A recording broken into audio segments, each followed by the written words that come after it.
ఈ ఏనుగు మరియు స్నేహితులు.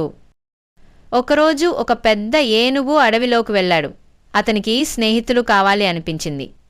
మొదటగా ఏనుగు ఒక చెట్టుపై కూర్చున్న కోతిని చూశాడు. నీవు నా స్నేహితుడవుతావా అని అడిగాడు.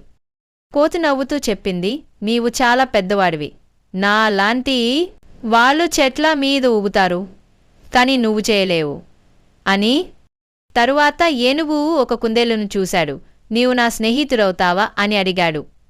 కుందేలు అన్నది, నీవు చాలా పెద్దవాడివి. నా బిల్లో ఆడేందుకు నీకు స్థలం లేదు అని. ఆ తరువాత ఏనుగు ఒక కప్పను చూశాడు. నీవు నా స్నేహితుడవుతావా అని అడిగాడు. కప్ప అన్నది, నీవు చాలా పెద్దవాడివి. నువ్వు నాలాగా గెంతలేయలేవు అని. ఏనుగు చాలా బాధపడ్డాడు. తరువాత ఒక నక్కను చూశాడు. నీవు నా స్నేహితుడవుతావా అని అడిగాడు. నక్క అన్నది, క్షమించు సార్, నీవు చాలా పెద్దవాడివి అని. మరుసటి రోజు అడవిలోని అన్ని జంతువులు పరిగెత్తుతూ తమ ప్రాణాలను కాపాడుకుంటున్నాయి. ఏనుగు అడిగాడు, ఏమైంది, అందరూ ఎందుకు పరిగెడుతున్నారు? ఒక బల్లి దుప్పటి అన్నది, అడవిలో ఓ పులి వచ్చింది. అది అందరినీ తినేస్తుంది. అన్ని జంతువులు దాక్కునే ప్రయత్నం చేశాయి. ఏనుగు ఆలోచించాడు, అందరికీ ఎలా సహాయం చేయాలి అని. ఇంతలో పులి వచ్చిన ప్రతి జంతువును తినడానికి ప్రయత్నించింది.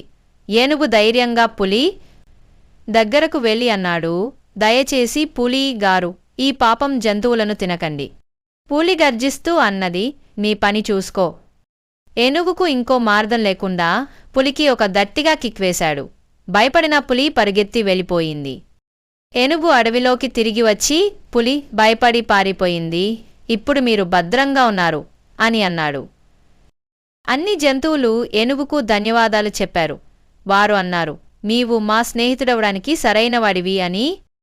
ఈ కథ నుండి పాఠం, ప్రతి ఒక్కరికి తమ ప్రత్యేకత ఉంటుంది. ఆకారానికి కాదు, మనస్సుకు విలువ ఉంటుంది.